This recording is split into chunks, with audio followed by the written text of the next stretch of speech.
You don't wake up one day and suddenly lose yourself. It doesn't collapse all at once.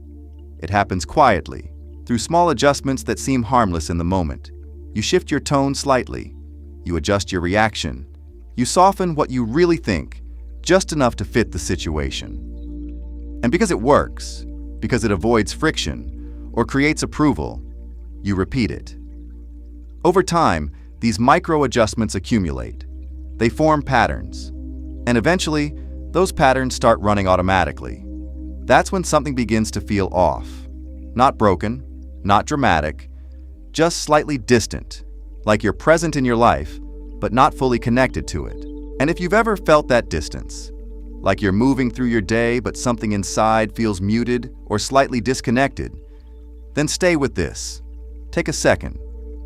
Subscribe to the channel, turn on notifications, leave a like, and comment if you've ever experienced that quiet sense of being out of sync with yourself. Share this with someone who might be going through the same thing, because this doesn't look obvious from the outside.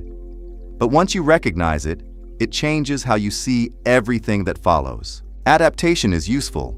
It helps you navigate different environments, relate to different people, and function without constant resistance. But adaptation becomes a problem when it stops being occasional and becomes constant. When there is no moment where you return to your own baseline. You adjust in conversations. You adjust in decisions. You adjust in emotional responses. And eventually, there is no clear reference point left. So when you try to ask what you actually want, or what feels right, the answer doesn't come easily. Not because it doesn't exist, but because it's been covered by too many layers of conditioned responses. This is where confusion begins to take shape. It's not a lack of direction, it's interference. Multiple learned responses trying to operate at the same time.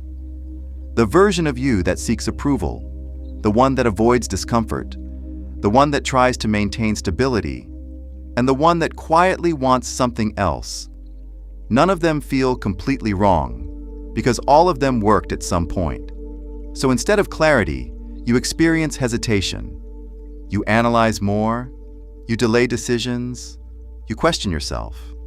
Not because you lack intelligence, but because the internal signal is crowded and inconsistent. Most people respond to this by trying to improve themselves.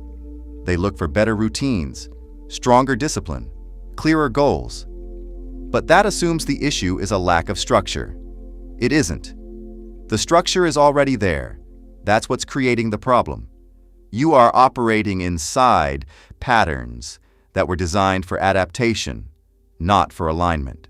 So adding more systems on top of that doesn't resolve anything. It reinforces the distance. Because now, you are optimizing behaviors that were never fully connected to what you actually want in the first place. After a while, this creates a specific kind of fatigue. Not physical exhaustion, but cognitive strain. You are constantly adjusting, constantly shifting, constantly recalibrating based on context. You act one way in one situation, another way in a different one, and a third way when you are alone. And instead of feeling flexible, it feels fragmented, like you are maintaining multiple versions of yourself without knowing which one is real. That's when a question starts to emerge. Quiet but persistent. What part of this is actually me? And most people don't stay with that question long enough to explore it. They move away from it. They fill their time with activity, with noise, with distractions that keep their attention occupied. Because when everything slows down, even briefly, that gap becomes noticeable. The difference between how things look externally and how they feel internally. And that difference creates discomfort. Not extreme, but enough to push you back into movement. Enough to keep you from sitting with it. Because sitting with it might require acknowledging something that has been avoided for a long time. But here's the shift. The issue is not that you don't know yourself. The issue is that you've trained yourself to override that signal. Repeatedly, in small, efficient ways.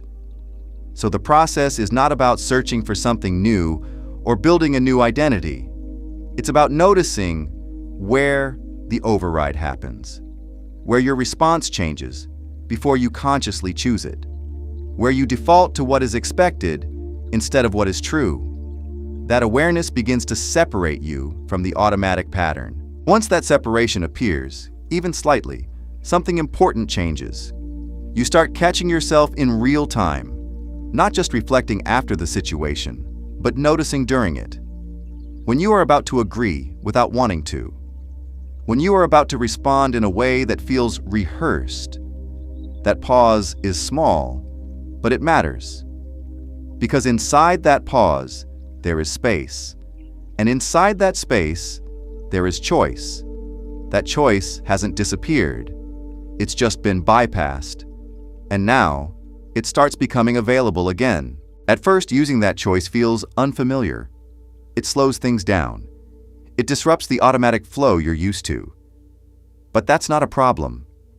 That's a recalibration. You are shifting from reaction to awareness. Over time, that awareness stabilizes. You begin to respond more consistently across different environments. Not because you stop adapting, but because adaptation becomes intentional. And that changes the internal experience. Decisions feel clearer. Interactions feel simpler. Not perfect, but more coherent.